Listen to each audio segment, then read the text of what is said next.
لەوانەی پێشوو گفتوگۆکەی سوکرات و کالیکلیس گەیشتە و شوێنە کالیکلیس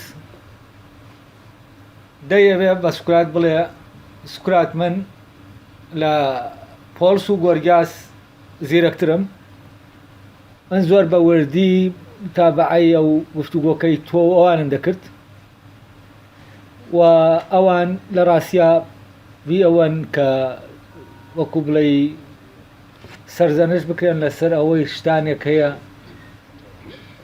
کە ئەوان لە توانیان دەزانی و تۆ یاریەکت دەکرد یا تۆ ئەوان بەم یاریان نەدەزانی. بەڵام من لە ڕێگەی ئەوەی کە گفتوگۆکەی تۆ ئەوانم بیست و بیرم لەوە دەکردەوە کە تۆ چۆن ئەمە دەکەیت، گەیشتمە ئەوەی تۆ یاریەک دەکەی و من ئێستا یاریەکە دەزانم و فێڵەکانت دەزانم، بۆیە ئێستا من لە بەرامبەرتەوە گفتوگۆ دەکەم. تاوان ئەم لۆجیکەی کالیکلیس وەکوە لە سەرەتای کۆرسەکە باسی ئەومان کرد کە دیالکتیک و وتاربێژی جیاوازیەکەیان چییە، وتارەکەی گوتاری کالیکلیس لێرە گوتارێکی وتاربێژانەیە کە لەسەر وەسف و لەسەر ململانێ و لەسەر ئەوانە بەندە. بۆ سێر دەکەی ئەو تەسویری وێنای پەیوەندی سوکرات و گۆرگاس و سوکرات و پۆلس ئاوا دەکاتەوە کە ئەمانە لە ناو یاری برنەوە دۆڕانن، کامیان زاڵ دەبێ بەسەر کامیانە. یعنی ئەم گفتوگۆیە ئەو دەتوانێت وا بیبینێ کە هەردووکیان هەردوو تەرەف کار بۆەوە دەکەن کە ئەوی تریان بێنێتە سەر ڕای خۆی و بەهێزی قەنەعەت پێهێنان، قەنەعەت بەوی تریان بکا کە بێتە سەر ڕاکەی. تەمەنەوەی قەنەعەت بەوی تریان دێنێ ئەوە زاڵە بەسەر ئەوی ترە، ئەوە توانیویەتی ینی تۆ هێزی قەنەعەت پێهێنانی بەهێزترە لەوی تریان. ئەو وابیر دەکاتەوە سوکرات ئەمە دەکات، سوکرات هەر ڕێگایەک دەگرێتە بەر بۆ ئەوەی بەرامبەرەکەی تووشی غەڵەتێ بکا بۆ ئەوەی دواتر لە ڕێگەی ئەو غەڵەتەوە سەیتەرەی لەسەر بکە. جا واش باز دەکا کە ئاگادارە و چۆن ئەو یاریە دەکات. بێگومان ئەگەر سوکرات ئەویش سۆفستایی وایە یا وتاربێژ وایە و وتاربێژێک وایە وای بکردایە، ینی ئەوەی کە لە سوکرات دەکەوێتەوە لە گفتوگۆکە لەو شوێنەوە وایە کە کالیکلیس پێی وایە سوکرات داوا دەکا، ئەو کاتە بێگومان کالیکلیس لە یاریەکە لە سوکراتی دەبردەوە چونکە ئەو لە ناو یاریا بوو. بەڵام ئەو نێنی سوکرات نازانێ، نێنی ئەو دەڵە من نێنەکەی تۆ دەزانم چییە، دواتر تەمان باسی دەکەم، بەڵام لە ڕاستیان نێنی سوکرات لەویایە کە یاری ناکات. یعنی کاتێک گفتوگۆ دەکات لە یاریکردنانیە لە بەرامبەربوونەوانیە بی لەوە ناکاتەوە ئەرێ قسەکەی خۆی زاڵکا بەسەر ئەوە ینی دایمە مەشغوڵیەوە بێت. ئەو دەیەوە لەناو ئەو گفتوگۆ پێکەوە و دوانەوەی کە گفتوگۆی لەگەڵ دەکا بگەنە حەقیقەتی ئەو شتەی کە بابەتی گفتوگۆکەیە. لەبەرەوە لە لای گرنگ نییە کامیان ئەم خۆی یا ئەو دەتوانن ینی یەکتری دەگەیەنن بە حەقیقەتەکە، کامیان دەگەیەنێ بە حەقیقەتەکە. بێگومان حەقیقەتەکەش ئەوە نییە کە کەسێک بتوانێت کەسێک بگەیەنێ پێی، چونکە حەقیقەت شتێک نییە لە دەرەوە. یعنی ئەو دوو کەسارێکە دەبێت لە ناو خۆیان پێی بگا، بەڵام دەکرێت زەمینە خۆشکەن بۆ ئەوەی هەر یەکەیان بگات بۆ لە لای خۆی بگا بە حەقیقەتەکە. لەبەرەوە لێرە بەرامبەربوونەوە لە نێوان سوکرات و ئەوی ترانیە و ئەوەش فعلەن ینی وا دەکات سوکرات نەدۆڕێ لە ئەسڵا ئەوەیە کە سوکرات یاری ناکات تا بدۆڕێ. وە سوکرات خەریکی لێکۆڵینەوەیە، خەریکی بە دوواداچوونە، بەس ئەوانی تر خەریکی یاریکردنن. ئەوەی مۆزوعە لەلایەن جەماوەرێ دانیشتووە چۆن لە پاڵەوە لە بەردەمە و جەماوەرە هێزی خۆیان نیشان بدەن.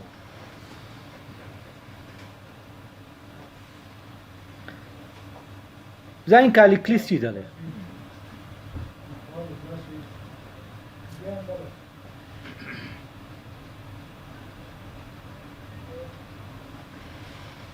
کالیکلیس دەڵێ دێ لێرە دووشت جیا دەکاتەوە. ئەوەی بەپێی یاسایە، یعنی ئەوەی کە بەپێی بنەمایی سروشت یا بەپێی یاسای سروشت بیر لە شتەکان دەکاتەوە، لەگەڵ ئەوەی کە بەپێی یاسای وەزعی ئەو یاسایی کە خەڵک دایناوە بیر لە شتەکان دەکاتەوە، یعنی بەپێی عرف و عادەت یا ئەو عرف و عادەتە نووسراوەی کە پێی دەڵێن یاسا، ئەوەی کە خەڵک اتفاقی لەسەر کردووە. ئەم پێ وایە یاسایەکە یاسایەکی سروشتیە، یاسایەکی شەیە، یاسایەکە بە اتفاق یاسایە، یاسایەکی سروشتی نییە. و پێشی وایە سوکرات دەزانێت کە ئەو دوو یاسایە هەیە و دەزانێت بەپێی ئەو دوو یاسایە یا بەپێی ئەو بنەمایە، با بڵێن بنەما باشترە تا یاسا لێرە، ینی بنەمای نەریت لەگەڵ بنەمای سروشت. ینی تۆ لە بنەمای سروشتەوە لە شتێک بتەوێت لە شتێک بکۆڵیتەوە بەپێی کالیکلیس، دەگەی بە نەتیجەیەک جیاوازە لەوەی کە بەپێی بنەمای نەریت بە شوێنی ئابڕۆیت و ئەوەی کە پێی دەگەی بە پێی بنەمای نەریت هەمان شت نابێت کە بەپێی بنەمای سروشت پێی دەگەی. ئەوەی لێرە دەبێت ڕۆشن بکرێتەوە، من بەر لەوەی بچمەنە و باسەکە ئەوەیە دەبێت بزانین سروشت چییە، ینی لێرە کالیکلیس مەبەستی لە سروشت چییە؟ ئایا شتێکەیە بە ناوی یاسای سروشت و شتێکی ژەیە بە ناوی یاسای کۆمەلگا یا نەریت؟ تەمەنەوە لە قسەکانی کالیکلیسا بەرەبەرە ئەوە دەردەکەوێت کە مەبەستی لە یاسای سروشت چییە و ئەوەش دەردەکەوێت کە مەبەستی لە یاسا چییە، ینی یاسای غەیرە سروشتی، یاسای ناسروشتی یا یاسای دەستکردەوەی کە وەزەی کە خەڵک دایناوە. لای کالیکلیس سکرات بەوە تۆمەتبار دەکرێت کە ئەم دوو بیرکردنەوە یا بیرکردنەوە بە پێی هەر یەک لەم دوانە دەمانگەیەنە بە ئەنجامێکی جیاواز و زۆر جاریشەوە ئەنجامانە دژی یەکترن. سکرات یاریەکەی چۆنە؟ سکرات یاریەکەی ئەوەیە کاتێک یەکێک بە پێی یاسا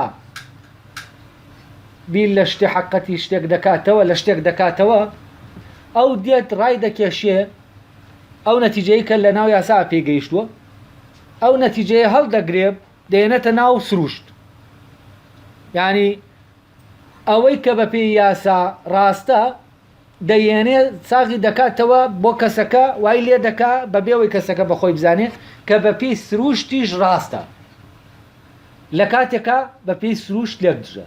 تەمان دواتر کە ئەوەی نیشاندا کە بە پێی سروشت ڕاستە و بەرامبەرەکە اتفاق متفق بوو لەگەڵ یا لەسەرەوەی کە بە پێی سروشت هەمان شتە، ئەو کاتە سکرات دێ چی دەکا؟ دێل لە ڕوانگە سروشتەکەەوە سەیری شتەکە دەکا و ئەو دەگەیەنێ بەچی؟ بەوەی کە ئەو شتەی بڕوای پێیەتی هەڵی وەشێنێتەوە، یا ئەو شتەی ئەم خۆی بڕوای پێیەتی ئیسپاتیکە.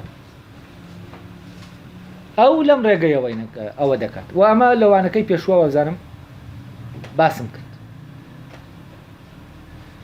بابزانین ئەوەی سروشتیە و لەگەڵەوەی نەریتیە لای کالیکلیس فەرقەکەیان چییە؟ ئەڵێ تۆ یاریەکەت بە پۆلس کرد، لەوێەوە کەوتت ستەمکردن قەزەونترە لە ستەم لێکران. ئەڵێم بەڵام ئەوە دیاری نەکرد، ئایا بەپێی یاسا قەزەونترە یا بەپێی سروشت؟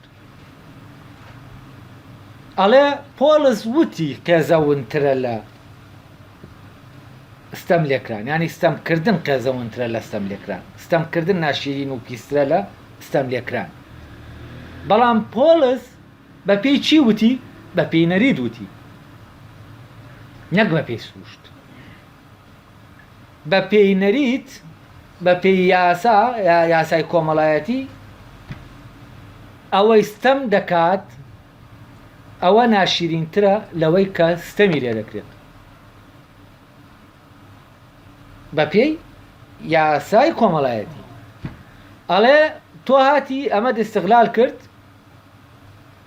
وات لەو گەیاند کە بە پێی یاسای سروشتیش ئەم شتە هەمان شتە ستەمکردن پێزەونترە لە ستەم لێکران ئەڵێ بەڵام بە پێی یاسای سروشت ئەمە تەواو پێچەوانەیە ستەم لێکران ناشیرین و قێزەونترە لە ستەمکردن یعنی بە پێی یاسای سروشت ئەوەی ستەم دەکا ناشیرین و پیس و قێزەون نییە ئەوەی ستەمی لێ دەکرێت قێزەون یعنی سروشت نەفرەت لە کێ دەکا نەفرەت لە لاوازەکان دەکا و ستایشی کێ دەکا ستایشی بەهێزەکان دەکات بەڵام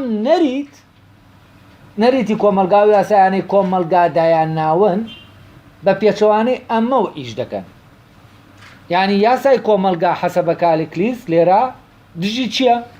دژی یاسای سروشتە بۆچی چونکە لای سروشت بەهێزەکان ستایشکراون و لاوازەکان سەرکۆنەکراون پیسن بەهێزەکان جوانن لاوازەکان پیسن ناشرین بەڵام بەپی نەریت ئەمە پێچەوانەیە ئەوەی لاوازە ئەوە ناشرین نییە ئەوەی بەهێزە ناشرینە بۆچی چونکە بەهێزەکە دێ ستەم لە بێهێزەکە دەکا تامان لێرە مەوزوعی کالیکلیس چی دەکا مەوزوعی ستەمکردنەکە هەڵدەگرێت چونکە هەر کەس بەهێز بێ مەرج نییە ستەم بکات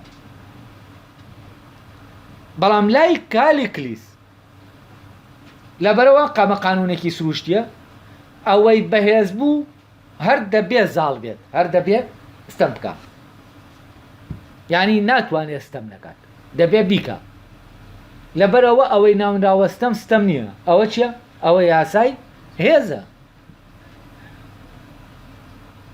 بەڵام لای ئەویتر یعنی ئەمە ئەوە دەگەیەنێ نەریتی کۆمەلگا لەگەڵ لاوازەکانە لاوازەکانی پێباشن بەهێزەکانی پێخراپن لەبەرەوە دایمە هەوڵ دەدا یاساکان بە جۆرێدا ڕێژێ کە بەهێزەکان ئەوانەی کە لەناو خۆیانە دەکرێت لە مستەقبەلا بەهێز بن هەر لە سەرتاوە چیان لێکەن وایان لێکەنەوە هێزیان نەکەوێتە ئیش تاوەکو لەگەڵ لاوازەکانە پێکەوە بن یعنی لای ئەمان بەحەسە بە کالیکلیس لاواز کەسی باشە و ئەوەی بەهێز بە کەسێکی خراپە بەڵام لای بەپی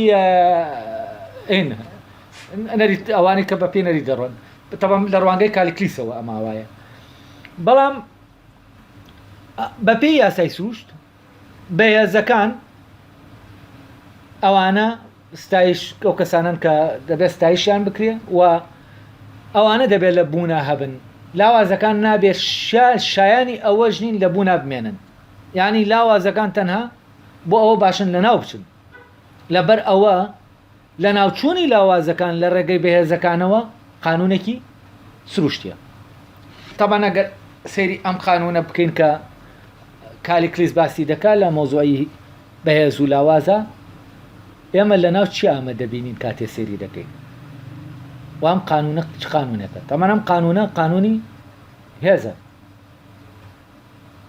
وام قانونە قانونی مادەیە لە ڕاستیە لە ناو مادە ئەم قانونە حکم دەکات بۆ نمونە دوو تۆپ بەر یەک دەکەون ئەوەیان بەهێزە بەهێزتر و قایمترە تونترە خۆڕاگرترە ئەوی تر کە بەری دەکەوێت چی لێدێ تێک دەشکێت یعنی ئەوەی بەهێزە زاڵ دەبێت بەسەر چیە بەسەر ئەوەی لاوازە و ئەوەی بەهێزە ئەوەی لاوازە تێکی دەشکێنە و لە ناوی دەبا ئەی کەسیش ناڵێ ئەم قانونە قانونێکی ناڕەوایە بۆچی ئەم ئاسنە کە بەهێزە دەیکێشین بەو بەردا بەردەکە ورد دەبێت بۆچی ئەمە خراپ بێ بۆچی ینی کەس نایە بڵێ ئەمە شتێکی خراپە ڕوودەدا ئەمە ناڕەوایە ڕوودەدا باکسەوە بەڕەوا دەبیندێ لەوێوە کە بەردەکە لەبەرەوەی بێهێزە هەر دەبێ بشکێ بەڵام ئاسنەکە لەبەر ئەوەی بەهێزە هەر دەبێ بەردەکە بشکێنێ ئەمە یاسایەکی فیزیاییە فەرزەن لە شوێنێکەوە کە پەستانی هەوا زۆرە ئەم هەوایە دەچێت بۆ شوێنێک کە پەستانی کەمە و شوێنە داگیر دەکات دەکاتە ماڵی خۆی یعنی ئەوەی کە لەوێ لاوازە و پەستانە ئەم پەستانە بەهێزە دەچێت داگیری دەکات شوێنەکەی ئەو داگیر دەکات زاڵ دەبێ بەسەریا هەر شتێکی تر لەمانەوانێک کە لەناو فیزیا هەیە فیزیا بەپێی ئەم یاسایە دەڕوا بەڕێوە ئەوەی بەهێزترە ئەوە زاڵە بەسەر ئەوەی کە بێزە لە حیواناتە مەرج نیەوە بێت ینی ئێستا هەمانە فعلەن بەهێزە بەس ینی مۆزوعی بەهێزبوونەکەی واناکە کە زاڵ بێ بەسەر هەموو حیوانێکە کە لاوازە ئێستا بۆ نمونە پڵنگێکە زۆر بەهێزە پڵنگێک نایە زاڵ بێ بەسەر ماسیەکە زاڵ بێ بەسەر بۆقێکە زاڵ بێ بەسەر ینی ململانەکەی لەگەڵ شتانێکی دیاریکراوایە لەگەڵ هەموو بێهێزەکان نییە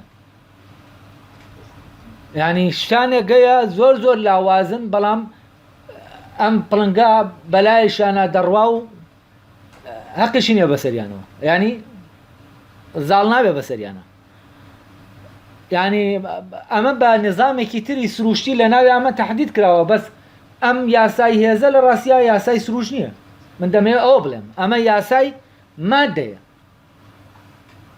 نەک سروشت تاوان من لە ئەو کۆرسانەی پێشووە ئەوەم جیا کردەوە کە سروش چییە مادە چییە و عەقڵ چییە ئەوەی عەقڵیەت یا ئەوەی کە ڕۆحیە لەگەڵ ئەوەی کە سروشتیە لەگەڵ ئەوەی کە مادیە ئەمانە چۆنن کاتێ پەیوەندی لە نێوان ئەوەی سروشتیە و ئەوەی مادیە دروست دەبێت و ئەوەی مادیە سەیتەرە دەکات لەسەر ئەوەی کە سروشتیە چی لەوە دێ کە سروشتیە و مادە چی دەکات ئەی سروشتی دەکات تەوان مادە یەکبوون دروست دەکات یەک ئەوەی بەهێزە هەموو ئەوی تر لەناو خۆیان دەتوێنێتەوە و زاڵ دەبێ بەسەریا خۆی زاڵ دەکات بەسەریا ینی هەموو ئەوەی کە هەیە دەیکاتە بەشێک لە جەستەی خۆی لەبەرەوە ئەم نظامی مادیە ئەم نظامی مادە ئەم سیستەمەی مادە لە ڕاستیە ئەوەندەی نظامە بۆ هەڵوەشاندنەوە ینی بۆ لە ناوچوونی جیاوازەکان ئەوەندە نییە نظامێک نییە بۆ بیناکردن کاتێک ئەم قانونی مادەیە لێی گەڕێن هەر خۆی حکومکە لە ناو ئەوەی کە هەیە بێگومان وێران کار دەبێت یانی ئێستا بۆ نمونە هەر لە ئاسمانە ئەگەر قانونی ئاسمان بە قانونی مادە هەر بڕوا بڕێەوە قانونی مادە بۆ مانایی ئەوەی کە ئەوەیان بەهێزە زاڵ بێ بەسەر ئەویترە ئەوە ئەستێرە زەبەلاحەکان ئەستێرە بچووکەکان وێران دەکەن و کۆتاییان پێدێن بەڵام نظامێک هەیە چی ڕاگرتووە ئەوەی ڕاگرتووە ئەمە ڕووبدا ئەم نظامە ئەو بەو نزهینە مادیە کار ناکات ینی ئەمە کۆنتۆل دەکات ینی ئەوەی کە لە ناو مادە هەیە ئەو مۆزۆی زاڵبوونە ئەم کۆنتۆلی دەکات وە شتێک دەکات کە نێڵێ ئەوانە بەهێزەکانیان زاڵ بن بەسەر لاوازەکانە واگەر بەپێی تەنانەت یاسایی ئەو یاسایی جاذبیەت تەبان لەسەرەوە دامەزراوە لەسەر یاسای هێز دامەزراوە ئەوەی کە ئەو ئەستێرەی کە پینترە بارستایەکەی زیاترە ئەوە هێزی کێشکردنی زیاترە هێزی کێشکردنی ژیانیشی ینی ئەستێرەیەکی تر ڕادەکێشێ و دەیکاتە بەشێک لە خۆی قوتی دەدات ینی تەنان لەم تەسەورەوە تەسەوری ئەوە کراوە کە لە ئەخیرا یەک ئەستێرە دەمێنێتەوە کە لە قەبارەکەی زۆریش گەورە نیە بەڵام چییە چڕیەکەی زۆرە ئەم تەسەورانە دروست بوون تەبان ئەمە هەمووی بە پێچیە بە پێی ئەو قانونی زاڵیەتیەیە کە لە ناو مادە هەیە بەڵام سروشت جیاوازی دروست دەکات لە ناو مادە سروشت ئەوەیە کە جیاوازی دەخاتە ناو مادەوە لەبەرەوە ئەمەی کە کاری کلیس باسی دەکات یاسای سروش نییە یاسای مادەیە کە یاسای زاڵیەتیە کاتێک کە سروش دێت جیاوازیەکان دەخاتە ناو ماددەوە لە عینی کاتی شاوا دەکا کام یاسای زاڵیەتیە کار نەکات. ئەگەر ئەم یاسای زاڵیەتیە ئاوا لەلایەن سروشتەوە کارکردنەکەی دیاری نەکرێت ئەوە چی ڕووی دەدا؟ ئەوە ممکن نەبوو هیچ شتێکی جیاواز لەناو ئەم گردوونە هەبێت. بۆچی؟ چونکە ئەوەی کە ئەو کاتە یەک دانە دەمایەوە دەبواە یەک دانە هەبێت. ئەویش کێیە؟ دانە بەهێزەکەیە. چونکە ئەگەر هەر بەهێزە زاڵ بێ بەسەر لاوازەکە ئیتر زاڵ دەبێ بەسەر هەموو لاوازەکانە. کە زاڵ بوو بەسەر لا هەموو لاوازەکانە ئەوە چی دەمێنێتەوە؟ ئەوە هەر خۆی. ئەگەر هاتوو زاڵ نەبوو بەسەر یەکێکە و ئەوی زاڵ نەبوو بەسەر ئەمە ئەوە ئەمە و ئەوە یەکێکن هەماشتن. یعنی تر ئەو نامێنێ دووشت نامێنێ هەر ئەمە هەماشتە.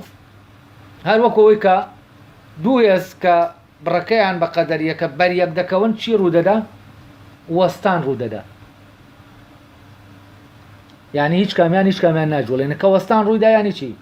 یعنی ئەم دوانە بوونەتەوە بە یەک و یەکی ژین هەمان شتن و جاشن بەس هەمان شتن. ئەمە یاسایەکە یاسای زاڵیەتی یاسایەکی ناو هیولایە مادەیە مادەی گردوونە و یاسای سروش نییە. ئەوەی پێی دەوترێت سروش عیبارەتە لەوەی کە جیاوازی دروست دەکات. تاوان لێرە باسی نەریت دەکات ئەوەی کە یاسای نەریتیە لەگەڵ یاسای سروشتی. ئێستا یاسای سروشتەکە ڕوون بوویەوە. یاسای نەریتی ئەوەی کە ئیتیفاقی مرۆڤەکان دروستی دەکات ئەمە لەکوێوە هاتووە. تاوان یاسا نەریتەکان ئەوەی لە کۆمەلگایەکەوە بۆ کۆمەلگایەکی تر دەگوارێت لە خێڵێکەوە بۆ خێڵێکی تر یاساکان دەگوارن. ئەم یاسایانە لە بنچینە سەرچاوە لە چیوە دەگرن؟ لە سروشتەوە دەگرن. ئەم یاسا جیاوازانە ئەم چۆنیەتیە سروش دەیدا بەو یاسایان. یاساکان چین؟ چۆنیەتی جیای کردنی کارێکن. یعنی خێڵێک بۆ نمونە بەڕێو ڕسمێت مردووەکانی دەنێژێ خێڵێکی تر بەڕێو ڕسمێکی تر. یعنی بە چۆنیەتیەک دەینێژێ ئەویش بە چۆنیەتێکی تر. ئەم چۆنیەتیە جیاوازانە کە لە نێوان خەڵکیدا هەن هەر گروپێک چۆن کۆمەڵە چۆنیەتی خۆی هەیە و ئیتر چۆنیەتیەکانی ناو هوەر یعنی نەریتی هوەری بێ نەریتی کۆمەڵایەتی بێ نەریتی ئیدارەکردن بێ ئەمانە هەمووی شتانێکی جیاوازن. ئەم جیاوازی و فرەیە لەکوێوە هاتووە؟ لە ناو نەریتی قسەکردن زمانەکان کۆمەڵە چۆنیەتی نەریتی جیاوازن. تەبەن ئەمانە ئەو کاتەی کە جێگیر دەبن و دووپات دەبنەوە بەرەو چی دەڕۆن؟ بەرەو ئەوە دەڕۆن کە خاسیەتی یاسای زاڵیەتی و یاسای ماددە وەرگن. ئەوەی کە دووپات دەبێتەوە بەرەو ئەوە دەڕوا چونکە دووپات بوونەوە چی نایەڵێ؟ جیاوازی نایەڵێ. یعنی کاتێک خێڵێک هەیە نەریتەکەی بە 1000 ساڵە نەگۆڕاوە ئەمە وەکو چی لێ هاتووە؟ ئەمە وەکو ئەوەی کە شتێکی یاسایەکی جێگیری لێ هاتووە کە ڕێگەت نادا جیاوازی دروست بێت. تاوان ئەوەی کە ئەم نەریتەی خۆی دەپارێزی ئاوا چیش دەکات؟ نەریتەکەی خۆشی زاڵ دەکات بەسەر هەر شتێکە کە لە دەرەوەی خۆی بێت یا بێتە ناوی. کەو نەریتە دەبێ بمێنێتەوە بۆی بمێنێتەوە دەبێ ئەو تێک بشکێنێ بۆ نەریتەکەی خۆی ینی نەریتەکەی ئەوی تر تێک بشکێنێ بۆ نەریتەکەی خۆی. لێرە نەریتی زاڵ حکم دەکات. تەبەن لێرە کە دەڵێ هێنیتیایەوەی کە یاساکان حکم دەکەن لێرە نەریت خاصیەتی ماددە وەردەگرێ ینی هەر هەمان چییە؟ هەمان سیستەمی زاڵیەتی ئەو خاصیەتی زاڵەتی وەردەگرێت. ئەو کاتە ئەوانەی بێهێزن نەریتی ئەوانە وەردەگرن کە لاوازن. طبعا لە ابن خەلدون لە مقدمەکەیە باسی ئەوە دەکات، دەڵێ ئەو میلەتەی کە زاڵ دەبێ بەسەر میلەتەکەی ترا، میلەتەکەی تر ئەم دینەکەی ئەم وەردەگرێ و هەم زمانەکەشی وەردەگرێ، ینی مەحکوم دەبێ بەچی؟ بە نەریتەکانی ئەم. کاتێک ئەو نەریتە مەیلی بۆ زاڵبوون هەیە کە نایەوێ بگۆڕێت، ینی مادی بووەتەوە، ئەوەنە ئەو نەریتەی لە ناو خۆیان ڕێگە بە گۆڕاندەدا هەرگیز نەریتێکی چی نییە؟ داگیرکرد نییە، ینی نەریتێک نییە خۆی بسەپێنە بەسەر ئەویترا. لەبەرەوە لە کوێ سروش چالاک بوو لەوێ چی نییە؟ لەوێ داگیرکردن و زاڵبوون نییە. لە کوێ سروش لە چالاکی خۆی وەستا، ئەو کاتە هەر ئەوەی کە سروشت بەرهەمێناوە ئەوەی مادەیە دێنە چی دەکات؟ دەیەنە بەکاری دێنێ بۆ زاڵیەتی خۆی. ئەو کاتە نەریتەکان چین؟ نەریتەکان تەنها بیانوویەکەن بۆ ئەوەی بەهێزە زاڵ بێ بەسەرەوەیە کە لاوازە. تامان شەڕی مەزاهب و شەڕی ئەمانە هەمووی لەوێ سەرچاوە دەگرێت کە ئەم نەریتەکەی خۆی کە بەڕاست دەزانێ و دەیسەپێنێ ئەگەر ئەوی تر بەم نەریتە نەجوڵێتەوە دەبێ بکوژرێ. ئەمە چییە؟ ئەمە یاسای زاڵبوونە لە ڕاستیە، ینی ئەوەی کە یاساکە یاسای مادەیە، بەڵام بەرگی چی بە بەرگی چی پۆشراوە؟ بە بەرگی سروش پۆشراوە، بە نەریت پۆشراوە. بەڵام نەریت لێرە تەنها چییە؟ ینی ئەوە مەوزوع نییە کە بەرامبەرەکە نەریتەکە جێبەجێکە، نەریتەکە خۆی گرنگ نییە، سەپاندنی نەریتەکە گرنگە، ینی نەریتەکە تەنها بیانوویەکە بۆ ئەوەی ئەوی تر وەکو نیشانەیەک کە ئەم نەریتەی وەرگرت، ینی قبوڵی ئەوەی کردووە کە بەزیوە لە بەرامبەردا. ینی نەریتەکە تەنها چییە؟ تەنها ئەو شوناسەیە، ئەو ناسنامەیە کە بەزیوەکە وەری دەگرێت، ناسنامەی ملکەجبوونی بەزیوەکەیە بۆ زاڵەکە. ئەوەنا خۆی لە خۆیان نەریتەکە مەوزوع نییە. و هەر بۆ ئەم زاڵبوونەشە گروپێک، خێڵێک، فڵانێک نەریتەکەی خۆی بەڕاست دەزانێ و کۆمەڵە شتی بۆ دەدۆزێتەوە کە ئەمە حەقە و ئەمە ڕاستە و ئەمە فڵانە و ئەوەی تۆ ناڕاستە و فڵانە و فیسارە. ڕەوایەتی بۆ دروست دەکات. ئەم ڕەوایەتی بۆ دروستکردنە هێز دروست ناکە، ینی ئەمە نییە کە هێزەکە دروست دەکات. هێزەکە هەیە لەمەوە ڕەوایەتی وەردەگری، ئەمە دەکاتە بیانوو بۆ ئەوەی ممارەسەی زاڵبوونی خۆی بکە. ینی ئەمە بەکاردێنێ بۆ ئەوەی بچێتە ناو ململانەوە لەگەڵ بەزیوەکە، ڕەوایەتی بدا بۆ ململانەیە لەگەڵ بەزیوەکە تا بەسەریە زاڵ ببێت. و دواتریش ئەمەی بەسەرا دەسەپێنێ بۆچی؟ بۆ تا بەزیوەکە لە ڕێگەی وەرگرتنی ئەم نەریتەوە شایەتی بدا لەسەر ئەوەی کە بەزیوە و دان بە بەزینی خۆیان بنێ و ملکەش بێ بۆ بەهێزەکە. تەمەنە لێرە دەبینین ئەوەی سروشتیە چۆن مادی دەبێتەوە. نەریت کە کەوتە دۆخی پاراستنەوە و ئەو هێزە سروشتەی کە نەریت دەگۆڕێ لە نەوەیەکەوە بۆ نەوەیەک، چۆن شکل و شێوەی ئێمە نەوەیەک دەگۆڕێت شێوەکان دووپات نابنەوە و ئەمە سروشت ئەم شێوە جیاوازانە دەدا، بە ئەمان شێوە نەریتەکانیش دەگۆڕێت.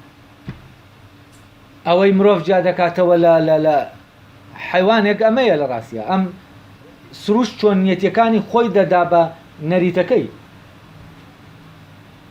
لەبەرەوە هەر میلەتێک لە هەر سەردەمێکە دەتوانێت چی بکە؟ نەریتی خۆی دابێنی. و ئەوەی سەرچاوەی ئەم نەریتانەیە چییە؟ ئەوە سروشتە. بەس ئەمەی کە کالیکلیس باسی دەکە ئەوە یاسایەکی سروشتینی، ئەوە یاسای مادەیە. ئەوەی بنەمای سروشت داوای جیاوازیمان لێ دەکات، بنەمای مادە داوای یەکبوونمان لێ دەکات. کاتێک ئەوەی مادەیە لە زاڵ دەبێ بەسەر ئەوەی کە سروشتیە، ئەوەی مادیە زاڵ دەبێ بەسەر ئەوەی کە سروشتیە، ئەوەی کە سروشتیە ئەو هێزە سروشت کە هێزێکی نەریت گۆڕە نەریتەکان دەگۆڕێ ئەو هێزە ڕادەگرێت لە چالاکی خۆی کە ڕایگرت ئەمەی نەریتە وەکو خۆی لێ دەکات مادی دەکاتەوە. ئەمە وابزانم لە وانەکانی یەکێک لە کۆرسەکانە بەوردی مەوزوعی ململانەی سروشت و مادە ململانەی پەیوەندی سروشت و مادە چییە و سروش زاڵ بێ بەسەر مادە چی ڕوودەدا مادە زاڵ بێ بەسەر سروشتا چی ڕوودەدا واشمان باس کرد پەیوەندی نێوان ڕۆح و سروش چۆنە ئەوە ڕۆشن کراوەتەوە. جا لێرە تەبەن قانونەکانی مادە شتانێکن قانونە دانراوەکانەوەی کۆمەلگا شتانێکن قانونەکانی عەقڵ ئەوەی کە لە ڕێگەی سروشتەوە تەبەن دەیاندا شتانێکی ترن. خۆی عەقڵ فرمان دەدا سروش چۆنیەتی دەدا ئەگەر یاساکان عیبارەت من لە چۆنیەتی هەڵسو کەوت نەک فرمانەکە یعنی یاسا پێت بڵێ بەو شێوەیە بکە و بەو شێوەیە مەکە ئاوا ئەم شتە بکە و ئاوا مەیکە ئەمە ئاواکردنەکەیت پێ دەڵێت چۆنیەتیەکەت پێ دەڵێت چۆن بیکەیت نەک پێت دەڵێ بیکە. ئەوەی کە پێت دەڵێ بیکە ئەوە عەقڵە ئەوە ڕوحە ڕوح دەڵێ بکە بەڵام سروش بۆ ئەمکردنە چیت دەداتێ فۆرمێکت دەداتێ کە لەو فۆرما تۆ ئەوە بکەی ئەم فۆرمە تەبان لە میلەتێکەوە بۆ میلەتێکی تر دەگۆڕێ فرمانەکە ناگۆڕێ ئەوەی جێگیرە فرمانەکەیە بەس لەبەرەوەی ئەم فرمانە بە شێوازی جۆرا و جۆر فۆرم دەگرێ و پێویستی بە سروشتە بۆەوەی فۆرمی بداتێ ئەلێرەوە ئەوەی کە دروست دەبێ ئەوە دەبێتە یاسایەکی سروشتی بە معنایەکی تر هەر یاسایەکی سروشتی هەڵگری ناوەڕۆکێکی عەقلیە هەڵگری فرمانێکی عەقلیە.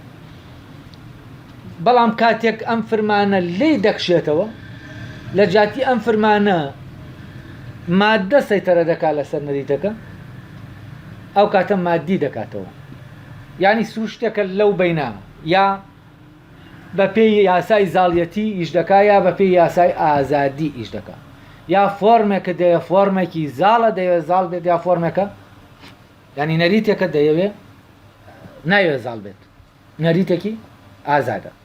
تەبەنەوەی ئازادە لە خۆشیە ئازادە و بۆ دەرەوەشی ئازادە ینی نەخۆی دەسەپێنێ بەسەر دەرەوە نە لەناو خۆشیە لەناو ئەو میلەتە ڕێگر دەبێت لە بەردەم ئەوەی کە گۆڕانی بەسەرا بێت کار ینی سروش جارێکی تر دەستکاری ئەمە نەکاتەوە. ئێستا تێکستەکە بڕێکی دەخوێنمەوە لەگەڵ بابەتەکە زیاتر دەڕۆمە بزانم ئێستا ئەوە ڕۆشن بوویەوە کە سروشتیە و کاری کلیسمە بەستی لە یاسای سروشتی زانیمان یاسای سروشتی نییە بۆ مانای کە ئێستا ئێمە باسمان کرد مەبەستی لە یاسای هێزە ینی کە ڕەبتی بە مادەوە هەیە مەوزۆی زاڵبوون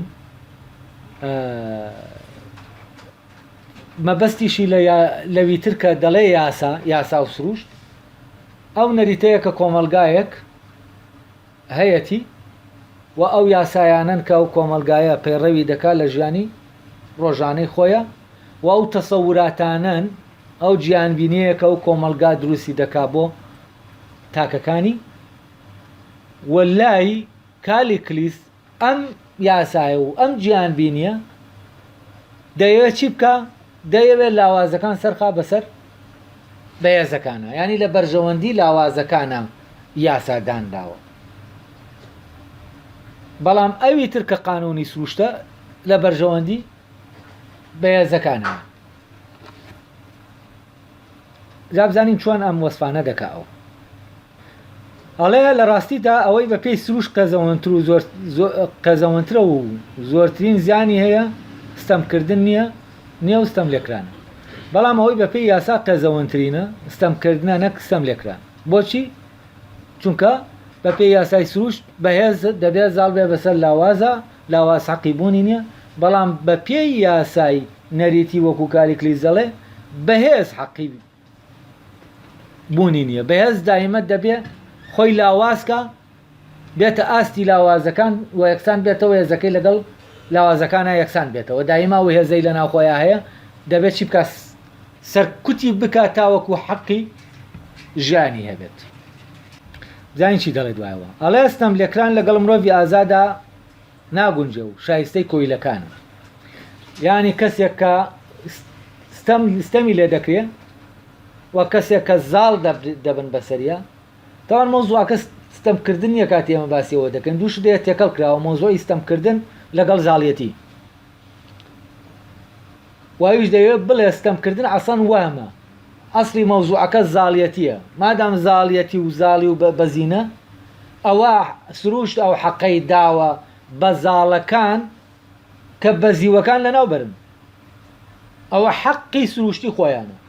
ئەوەی بەهێزە ئەوە دەبێ زاڵ بێ بەسەر ئەوەیە کە لاوازە. بەڵام ئەڵێ ئەمە حەقی سروشتە لەبەرەوە کە تۆ فعلەن مەوزوعی ستەمکردن کەیلاقەی بەهێزەوە نییە. ئەنە مەوزوعی ستەمکردن ڕەبتی بەهێزەوە نییە. ئەوەی کە کەسێک بەهێز بوو تەنها ستەم دەکات. یعنی هێز ستەم دروست ناکات، ستەمە شتێکی سەربەخۆیە. ینی کابرایە کە دزی دەکا کەسێکی بەهێز نییە، ئەگەر بەهێز وایە بە ڕۆژی ڕووناک دەچوو دزی دەکرد. ینی ستەمکردن لە هێزەوە نییە، ستەمکردن شتێکی سەربەخۆیە لە هێز. بەڵام ئەم چی کردووە؟ ئەم ستەمکردنی لەگەڵ بەهێزیە ستەم و هێزی لێک داوە بەوەی کە ستەم عەسەن خەیاڵێکە ئێمە خۆمان دروستمان کردووە. ستەم بوونی نییە، یعنی بە معنایەکی تر ئەوەی ئەخلاقیە لە ناو ئینسانە وجودی نییە، ئەمە تەوەماتە خۆمان دروستمان کردووە. ئەمە لاوازەکان دروستیان کردووە. مەوزوعی ئەخلاق و جوانی و پاکی و چوزانم یەکسانی و ئەمانەی کۆمەڵەشت لەم بابەتە لای ئەوە لاوازەکان دروستیان کردووە بۆ ئەوەی فێڵی لە بەهێزەکان پێ بکەن و بۆ ئەوەی یاسای سروش تاتێکەن، بۆ ئەوەی ئەو حەقیان لێ بسێنن کە هی خۆیانە. یعنی بۆ زوڵمکردن لە بەهێزەکان دروست بووە. لەبەرەوە لێرە مەوزوعەکە و دووشتی تێکەڵ کردووە. یەکێکیان مۆزوعی ستەمکردنە، ئەم لە مۆزوعی هێزەوە قسە دەکا، بەڵام باسی ئەوە دەکا کە ئەخلاقیە. ئێستا بزانین بەرەو کێ دەڕوا. ئەڵێ چونکە گەر هێزێکی وایان نەبێت ستەم لەسەر خۆیان و کەسە نزیکەکانیان لابن، دەڵێ ستەم لێکران لەگەڵ مرۆڤی ئازادا ناگونجێ. یانی ستەم لێکران بۆ کەسی کۆیلەیە، ئەوەی کە ئینسان نییە. تەبان لای گریکەکان کۆیلە وەکو ئینسان مامەڵەی لەگەڵا نەکرا، ئەوەی ئازادە ئینسانە. لای وەکو نەریتێک بووم، وەکو تەسەورێک بۆ کە ئەو کاتە هەبووە. ئەڵێ لە ڕاستیدا ستەم لێکران لەگەڵ مرۆڤی ئازادا ناگونجێ و شایستەی کۆیلەکان هەمار بۆ کۆیلەکان باشە ستەم لێکران. یعنی چی؟ یعنی ستەمکردن شایستەی ئازاکانە، بەهێزەکانە، نەک ئازاکانە. چونکە گەر هێزێکی وایان نەبێ ستەم لەسەر خۆیان و کەسە نزیکەکانیان لابن، ئەوە بمرن باشترە لەوەی کە بژین. ئەمە تەبان ڕێک یاسای زاڵبوونە یاسای هێزە. ئەوەی کە بەرگەی ئەوە ناگرێ هەر بۆ ئەوە باشە لە ناو بچێت. ئەوە هی مردنە، هەر بۆ لە ناو چوونە، بۆ تیاچوون هاتووە. لەبەرەوە ئەوەی کە حەقی ژیانی هەیە کێ؟ ئەوەیە کە بەهێزە، ئەوەیە کە ناشکێنرێت، ئەوەیە کە دەتوانێت بەرگری بکە، ئەوەیە کە ئەوەی کە ئیتر دەدێتە پاڵەوانی کە بەهێزن. ئەڵێ لە ڕاستیدا مرۆڤە لاوازەکان و زۆرینەی خەڵکی یاساکانیان داڕشتووە. یعنی قانونی سروشت بە پێی ئەم دەڵێ ستەمکردن قەزەون نییە، ستەم لێکران قەزەونە، چونکە ستەم لێکران کە سیستەم لێکراو کۆیلەیە، کە سیستەم لێکراو لەبەر ئەوە هێزی نییە، شایەنیەوە نییە بژی،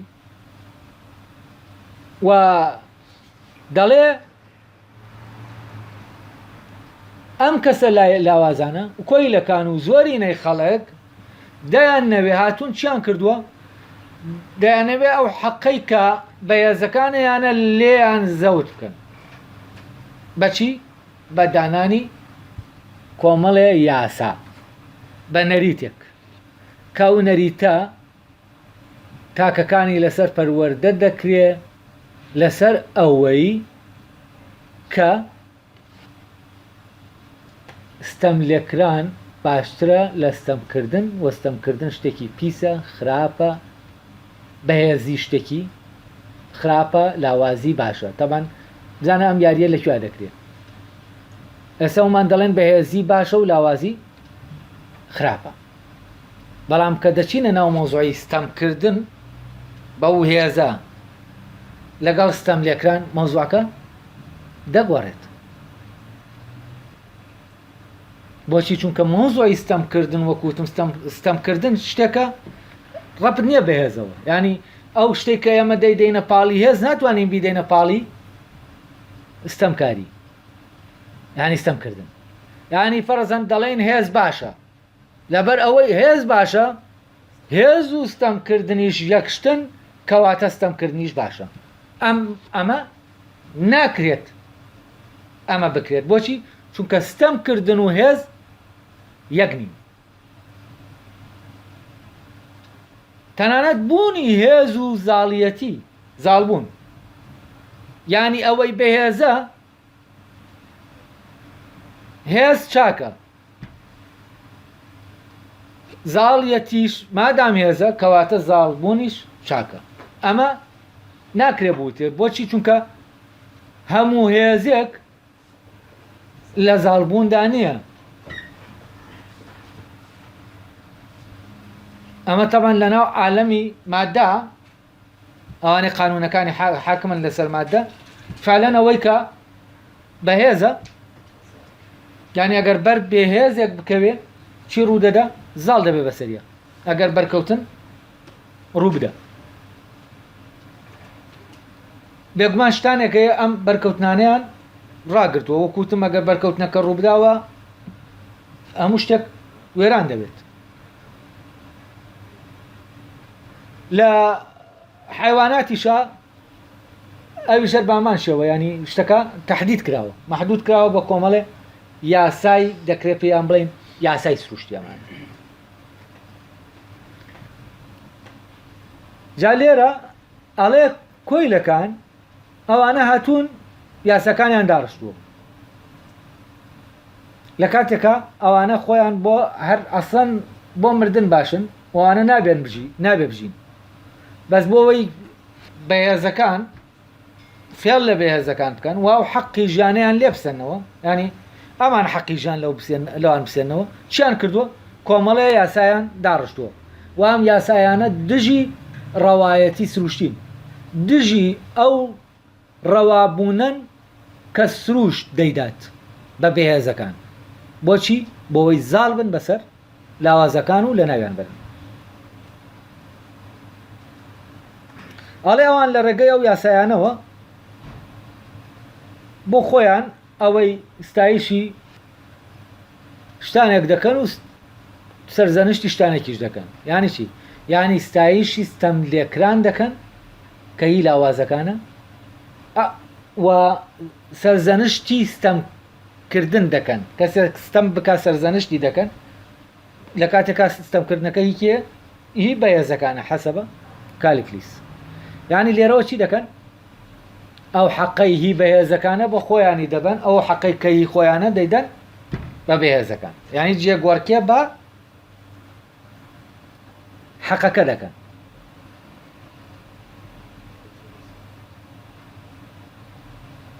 ئەڵێ ئەوان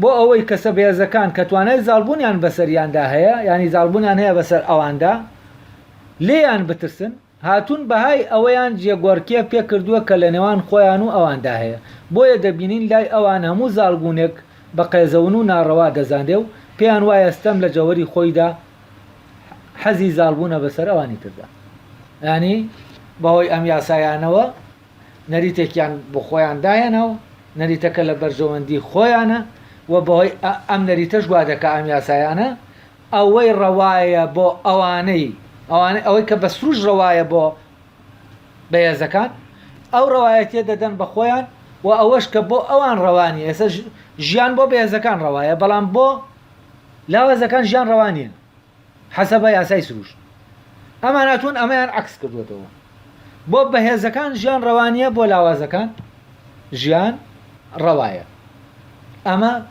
لای کالیکلیس لێکدژی نێوان سروشت و یاسایە